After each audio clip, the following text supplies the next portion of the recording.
A program sponsored by Revanchal health care एवं nursing home. साप्ताहिक निशुल्क कैंसर परीक्षण शिविर 30 जनवरी से 3 फरवरी 2024, समय दोपहर 2 बजे से शाम 6 बजे तक। विश्व कैंसर दिवस पर विशेषज्ञ डॉक्टर अजीत कुमार मार्को से निशुल्क परामर्श 4 फरवरी, समय 11 बजे से 4 बजे तक। पता इटौरा बाईपास, किसान डेयरी के सामने, रीवा, मध्य प्रदेश। यूजीसी ने मध्य प्रदेश के 18 विश्वविद्यालयों को डिफॉल्टर घोषित कर दिया है।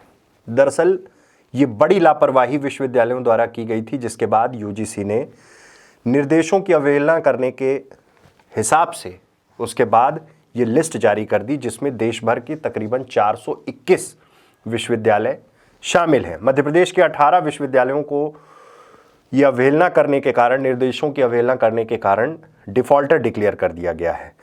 दरअसल विश्वविद्यालयों में लोकपाल की नियुक्ति होनी है, जिसके लिए यूजीसी ने बाकायदे लोकपाल की नियुक्ति करने के लिए विश्वविद्यालयों को निर्देश दिए थे। लापरवाही बरती गई और विश्वविद्यालयों ने लोकपाल नहीं नियुक्त किया गया। यूजीसी ने 18 विश्वविद्यालयों को डिफॉल्टर डिक्लेयर कर दिया गया, जिसमें प्रदेश के तमाम बड़े विश्वविद्यालय शामिल हैं। यानी कि यूजीसी द्वारा जो नियम घोषित किए गए, जो निर्देश दिए गए, उनकी अवहेलना की गई। यूजीसी यानी यूनिवर्सिटी ग्रांट कमीशन देश भर में संचालित विश्वविद्यालयों के कामकाज और उनके संचालन पर नजर रखता है। हाल ही में 30 दिन के भीतर यूजीसी ने सभी विश्वविद्यालयों में लोकपाल की नियुक्ति किए जाने के निर्देश जारी किए थे। जैसे ही निर्देश जारी हुए, वैसे ही तमाम विश्वविद्यालयों को इस पर एक्शन लेना था।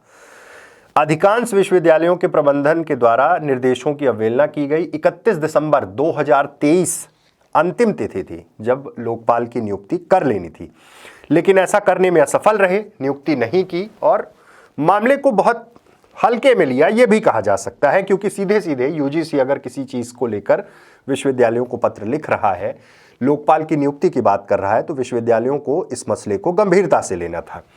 खैर, मध्य प्रदेश के 18 विश्वविद्यालय जो इस पूरे मसले में फंस गए और हालत यह हुई कि लिस्ट जारी होती है कि मध्य प्रदेश के 18 विश्वविद्यालयों को डिफॉल्टर डिक्लेयर किया जाता है, जिसमें अवधेश प्रताप सिंह विश्वविद्यालय रीवा, अटल बिहारी वाजपेयी हिंदी विश्वविद्यालय Bhopal, Dharmashastra national law university Jabalpur, BR Ambedkar university of social science Indore, Jawaharlal Nehru कृषि विश्वविद्यालय Jabalpur, Jiwaji university Gwalior, Madhya Pradesh medical science university Jabalpur, Maharaja Chhatrasal Bundelkhand विश्वविद्यालय छतरपुर, इसी तरह से चित्रकूट ग्रामोदय विश्वविद्यालय, माखनलाल चतुर्वेदी राष्ट्रीय पत्रकारिता एवं संचार विश्वविद्यालय, नानाजी देशमुख पशु चिकित्सा, इस तरह से पूरी लिस्ट है, जिसमें आरजीपीवी भोपाल का भी नाम शामिल है, रानी दुर्गावती विश्वविद्यालय है, सांची यूनिवर्सिटी है, राजा शंकर शाह यूनिवर्सिटी छिंदवाड़ा है, Mansingh Tomar university Gwalior, Pandit S N Shukla university Shahdol, Nanaji Deshmukh पशु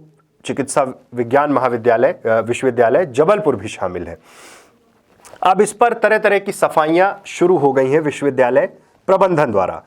रीवा अवधेश प्रताप सिंह विश्वविद्यालय के कुलसचिव डॉक्टर सुरेंद्र सिंह परिहार ने बताया कि 14 जून 2023 को यूजीसी के निर्देशन पर मध्य प्रदेश शासन का एक पत्र अवधेश प्रताप सिंह विश्वविद्यालय को प्राप्त हुआ था।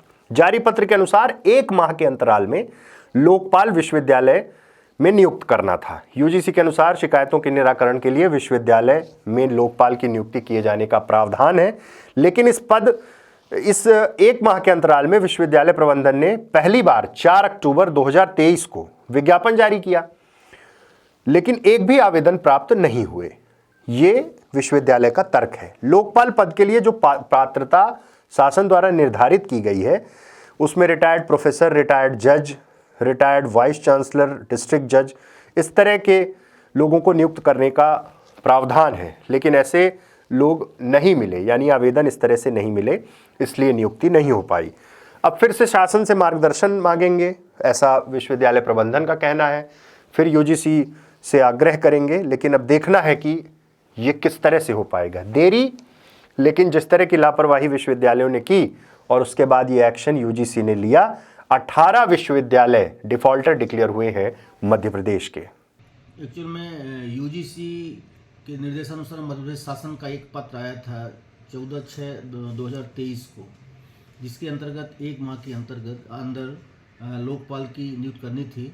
लोकपाल जो स्टूडेंट से ग्रीवेंसेस रहते हैं, शिकायतें रहती हैं, उनके निराकरण के लिए नियुक्त किए जाने का एक प्रावधान है। लेकिन इस 1 माह के अंतराल में हम लोगों ने जो विज्ञापन किया पहली बार, वो 4/10/2023 वो विज्ञापन किया, लेकिन एक भी आवेदन विश्वविद्यालय को प्राप्त नहीं हुए। और लोकपाल के लिए जो एलिजिबिलिटी शासन ने निर्धारित की है वो retired professor, retired vice chancellor या रिटायर्ड डिस्ट्रिक्ट जज, ये एप्लीकेंट हो सकते हैं। लेकिन नियत दिनांक तक एक भी आवेदन प्राप्त नहीं हुई विश्वविद्यालय को, इसलिए विश्वविद्यालय ने लोकपाल की नियुक्ति नियत तिथि में नहीं कर पाई। फिर शासन का दोबारा पत्र आया तो हम लोगों ने फिर से विज्ञापन किया 18/1/2024 को। इसमें थोड़ा सा विलम्ब इसलिए हुआ क्योंकि बीच में इलेक्शन था, इसलिए उसका विज्ञापन नहीं कर पाए थे आचार संहिता लागू होने के कारण। तो दोबारा विज्ञापन आया है, इसकी लास्ट डेट 12 फरवरी 2024 है। और देखते हैं हम लोग, अगर इसमें आवेदन आते हैं विश्वविद्यालय के पास तो उसमें नियुक्तियां कर दी जाएंगी, नहीं तो फिर शासन को लिखा जाएगा कि एक गाइडलाइन दें जिससे कि हम उस आधार पर नियुक्त कर सकें। अगर आवेदन हमारे पास नहीं आते हैं, उस स्थिति में हम किस प्रकार से इनकी नियुक्त करें, एक गाइडलाइन हम चाहेंगे शासन से। सर, यूजीसी ने कहा है कि अगर जल्द नियुक्ति नहीं की गई तो अनुदान राशि में भी कटौती की जाएगी। निश्चित उनका आदेश है तो उसको तो पालन किया जाएगा। यूजीसी अथवा शासन का जो भी निर्देश होता है उसको अक्षरशः पालन किया जाता है विश्वविद्यालय द्वारा। लेकिन क्योंकि ऐसी परिस्थितियां हैं, हमारे पास कोई आधार नहीं है, हमारे पास जब तक आवेदन नहीं आएंगे तब तक नियुक्ति की प्रक्रिया कैसे पूरी हो पाएगी। इसके लिए फिर शासन से हम और यूजीसी दोनों से मार्गदर्शन चाहेंगे और जल्दी से जल्दी इस प्रक्रिया को पूरा करने की कोशिश करेंगे। A program sponsored by Revanchal health care एवं नर्सिंग होम। साप्ताहिक निशुल्क कैंसर परीक्षण शिविर 30 जनवरी से 3 फरवरी 2024, समय दोपहर 2 बजे से शाम 6 बजे तक। विश्व कैंसर दिवस पर विशेषज्ञ डॉक्टर अजीत कुमार मार्को से निशुल्क परामर्श 4 फरवरी, समय 11 बजे से 4 बजे तक। पता इटौरा बाईपास, किसान डेयरी के सामने, रीवा, मध्य प्रदेश।